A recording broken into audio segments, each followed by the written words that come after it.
Hey everybody. So here is my video on teaching vocabulary.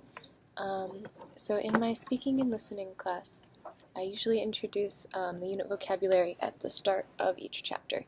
There are usually about 10 words per section, and then, so I guess in total, about 20 words per unit. I think that's an appropriate number, so they're only doing like 10 at a time, because I think it would be hard to memorize more vocabulary words than that. In addition to the vocabulary they're learning for their reading and writing and any new vocabulary they learn in their grammar classes.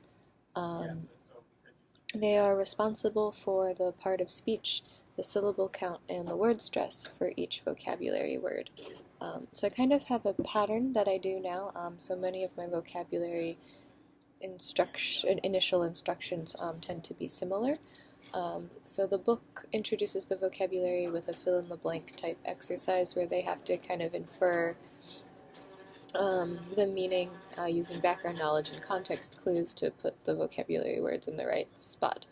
Um, After that, we check and go over what each word means, and I write out everything on the board. So I write the word, and then I say, okay, and I say the word, I have them repeat it.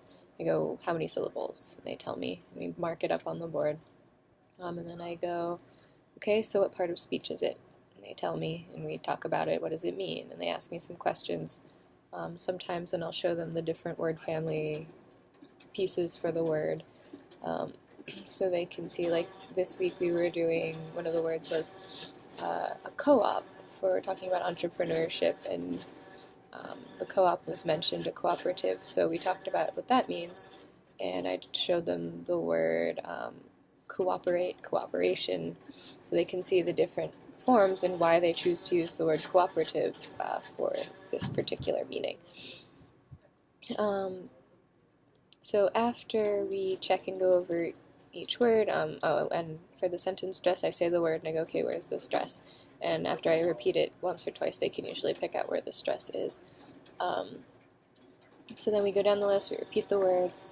Then I put them into groups and have each group be responsible for maybe 3 or 4 vocabulary words. And afterwards, they in their groups they write a sentence for each word that I have assigned them, and then we all write them up on the board and talk about them. So everybody can kind of see how to use these words in a sentence, and if there's any confusion, that's when we address that initially. So our last unit was about immigration. So the vocabulary was about a relatable topic. This time they did really well on their vocabulary quizzes, so I was happy to see that they are understanding these words pretty well. And in addition, I've heard them use words like, one of the words was assimilate, and at first they couldn't really understand what it meant. We talked about it a lot, but then afterwards I've heard several of them using assimilate in other contexts, so I was pretty happy to see that they internalized that and can use it well. One of the things the book mentioned was avoiding interference. One of our units in the past taught permanent and temporary together, so many students mixed them up. Unfortunately, because the work in the textbook that I'm using used both words, it was kind of difficult for me to split them apart. So I had to teach them together, but I made sure to emphasize and overemphasize the difference. And I think after using it a little bit, they were finally able to understand, but there's a little bit of danger with that. This last unit that we did taught the words positive and negative, but they did do them in the separate, like part 1, part 2 of the unit, so that was good. They didn't mix those ones up.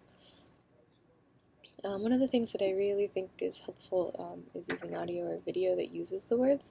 So oftentimes we'll do the vocabulary introduction and the first initial book work and discussion questions on the first day, and then the second day I'll play either a book recording or I'll find a TED Talk or something like that that is about our topic, so they can hear some of these words used in context while they're listening for other things.